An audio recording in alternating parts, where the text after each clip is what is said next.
Hello विद्यार्थी मित्रों, NEET जेवी प्रेस्टिजियस एग्जाम के जेમાં મહેનત કરીને એક વિદ્યાર્થી પોતાના એમબીબીએસ બનવાનું સપનું સાકાર કરતા હોય છે તેનું રિઝલ્ટ જે 2024 નું આ વખતે ડિક્લેર થયું એ રિઝલ્ટ ઉપર ઘણા બધા સવાલો જે છે તે ઊભા થયા છે અને આ રિઝલ્ટની 5 એવી બાબતો છે જેને જો તમે ધ્યાનથી જોશો તો આ વખતના રિઝલ્ટ ઉપર એક ક્વેશ્ચન માર્ક ઊભો થયો છે, શંકાના વાદળો ઘેરાયા છે અને આ 5 બાબતો કઈ કઈ છે એની ઉપર આપણે ચર્ચા કરીએ કેમ કે એનટીએ દ્વારા પણ જ્યારે આ સવાલો એમને પૂછવામાં આવ્યા ત્યારે સારી એવી ચોખવટ કરવામાં આવી નથી અને ઘણા બધા લોકો જે છે તે આ 5 બાબતો ઉપર ઘણા સવાલો કરી રહ્યા છે।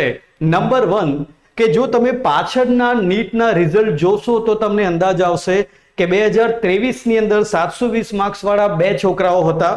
2022 ની વાત કરીએ તો એમાં તો 715 ઉપર AIR 1 છે અને 21 ની વાત કરીએ તો 720 વાળા ત્યાં આગળ 4 છોકરાઓ જે છે તે હતા, 4 સ્ટુડન્ટ હતા। પણ જો આપણે 2024 ના રિઝલ્ટની વાત કરીએ તો સીધા 67 જેટલા સ્ટુડન્ટ 720 માંથી 720 માર્ક્સ લાવ્યા છે અને સાથે સાથે એમાંથી જો બીજી બાબત આપણે જોઈએ તો 8 વિદ્યાર્થીઓ એવા છે જે એક જ સેન્ટર ઉપરથી 720 માંથી 720 માર્ક્સ લાવ્યા છે જે નિયર ટુ ઇમ્પોસિબલ છે। આવું થવું શક્ય નથી। આ ઘણો મોટો એક સવાલ ઉત્પન્ન કરે છે। હજી આપણે 3 નંબરની બાબત જો જોઈએ તો જો આ એક્ઝામનું જે રિઝલ્ટ જે છે ડિક્લેર થવાનું હતું 14 જૂને, જેને આગળ લઈ લેવામાં આવ્યું 4 જૂને। હવે 4 જૂન વિશે બધા જ જાણે છે કે 4 જૂને આપણા દેશમાં ઇલેક્શનનું રિઝલ્ટ આવવાનું હતું અને 4 જૂનથી લઈને હમણાં 8 જૂન સુધી તો ફક્ત કોણ નવા પીએમ બનશે, કઈ સરકાર બનશે એની ઉપર જ લોકોનું ધ્યાન હતું। એવા માહોલની અંદર આ રિઝલ્ટને 4 જૂન પર કેવી રીતે લાવી દેવામાં આવ્યું એની પર પણ એક ક્વેશ્ચન માર્ક છે।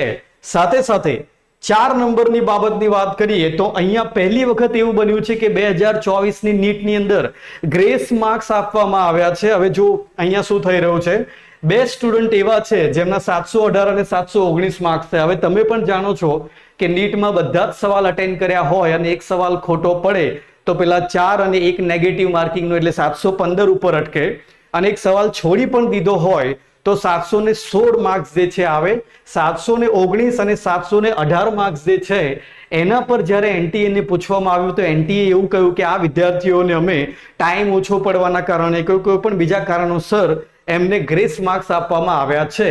પણ હવે સવાલ એ ઉત્પન્ન થાય કે નીટની એક્ઝામ તો સમયસર ચાલુ થાય છે અને સમયસર પૂરું થાય છે, એવા કયા સેન્ટર ઉપર કયા બનાવો બન્યા હતા, શું થયું હતું, શેના કારણે ગ્રેસિંગ માર્ક્સ આપવામાં આવ્યા છે, સમય કેવી રીતે એ વિદ્યાર્થીઓને ખૂટેલો હતો, આના ઉપર કોઈ પણ પ્રકારની ચોખવટ એનટીએ દ્વારા કરવામાં આવી નથી।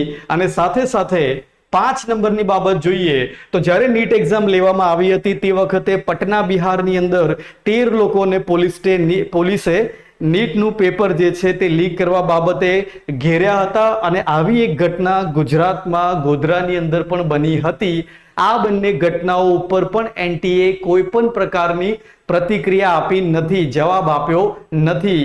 એટલે આમ જોવા જઈએ તો આ વખતે 2024 નું જે નીટનું રિઝલ્ટ ડિક્લેર થયું છે એના પર ઘણા બધા વિદ્યાર્થીઓ, ઘણા બધા વાલીઓ ઘણા બધા સવાલો કરી રહ્યા છે અને આ રિઝલ્ટ ખરેખર એક શકના ઘેરામાં છે। પણ હવે જોઈએ કે એનટીએ દ્વારા આપણને આ રિઝલ્ટની સામે શું પ્રતિક્રિયા આપવામાં આવે છે।